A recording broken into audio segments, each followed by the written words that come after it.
Assalamualaikum warahmatullahi wabarakatuh. Channel Sauji sekarang bersama dengan Pak Edi Susanto dari CV Sinar Porang, Kalimantan Selatan. Sekarang berada di Desa Maya, Dusun Raharja, Kecamatan Seluas, Bengkayang, Kalimantan Barat, dalam rangka menghadirin panen perdana porang di kebun Pak Agus. Assalamualaikum, Mas. Nah, ini saya ingin tahu gimana prospek porang untuk kondisi sekarang dan untuk minimal 3 tahun ke depan. Agak nyari. Untuk prospek ke depan porang, Pak, sangat besar. Karena di produksi porang itu bisa dibikin beberapa bahan makanan industri dan obat-obatan. Kemarin 2018, Oktober 2018, diundang ahli riset dari Amerika yang untuk presentasi itu bahwa untuk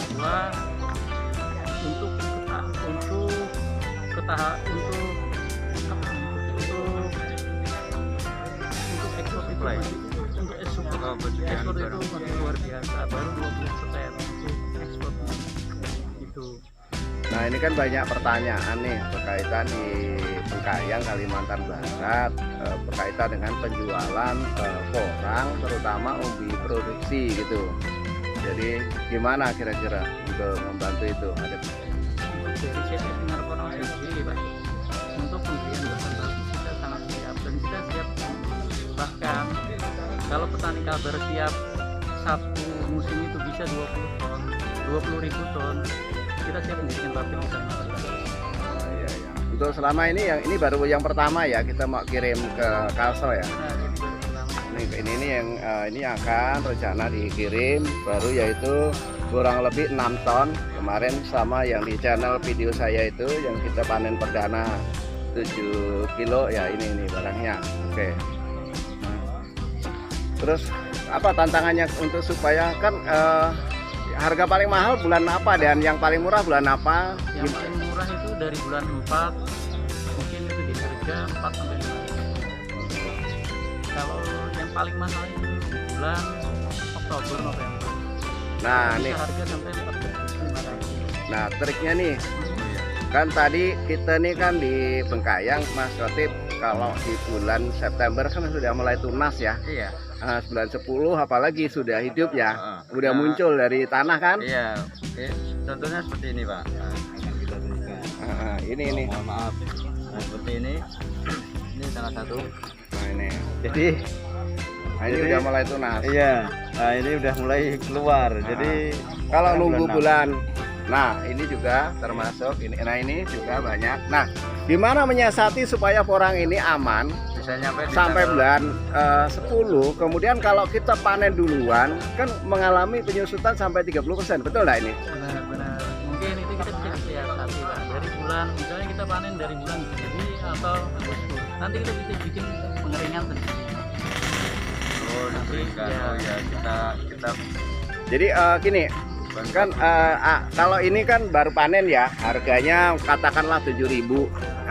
Kemudian kalau kita keringkan sampai bulan 10, harganya apakah anggapnya naik jadi 9.000 ya, dari 7 jadi 9.000. Itu ada mengalami kerugian enggak Kalau dianalisis? Kalau dianalisis untuk kita di bulan Juli mengeringkan, untuk analisis ke depannya itu dari kita jual di kering di bulan November, itu harganya sangat luar biasa. Bahkan kalau kita hitung untuk umbi basahnya bisa di harga 14 sampai 15. Nah, maksudnya ini berkaitan tadi dengan penyusutan, Mas. ya. Karena kalau Maaf, sekarang nih saya panen 6 ton, ya, ya kan? ya, Nah, kemudian kalau kita karantina kemudian sampai bulan Oktober, katakanlah dijual harga paling mahal, itu berapa persen penyusutan? Jadi kalau dihitung dengan kenaikan 2.000 masih ada lebih enggak itu? saat itu kita sendiri belum pernah, Pak. Karena selalu dari petani mereka antar mungkin sebagian dirajang menunggu harga terbaik. Mungkin kalau seperti itu untuk penaikan 2.000 masih ada. Masih ada ya? Karena penyusutannya berapa persen? Kalau Juli, Agustus, September, Oktober, 4 bulan. Kalau 4 bulan itu mungkin sekitar ya 15 sampai 20%. Oh gitu. Oh, jadi kalau dengan kenaikan yang signifikan kita karantinakan masih aman ya? Ya, kalau bisa ya karantina masih di sana gitu. Ya nanti kita bisa lihat kan, oh ini sudah tunas seperti apa. Nah, kalau kita biarin di tanah kan tertunas nih, hidup lagi. Cuman mungkin tunas itu karena cuaca ini, Pak. Cuaca musim ini semuanya, contohnya kalsel aja sudah mulai tunas juga. Sebelumnya belum pernah, mungkin ya tahun ke depan itu cuaca berubah lah. Iya. Tapi secara umum saya lihat di sini udah Mas ya. Kita kemarin pengalaman tahun kemarin saya lihat di bulan Desember itu udah tinggi, udah ada sebagian udah ini gitu loh.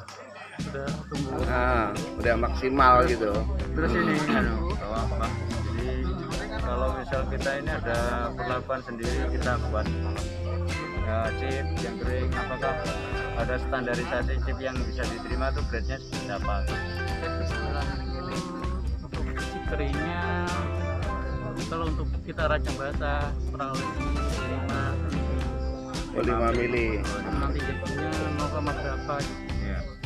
5 mili itu waktu basah ya. Nah, sampai kering itu 50% ketebalannya berkurang. Ya hampir 50%.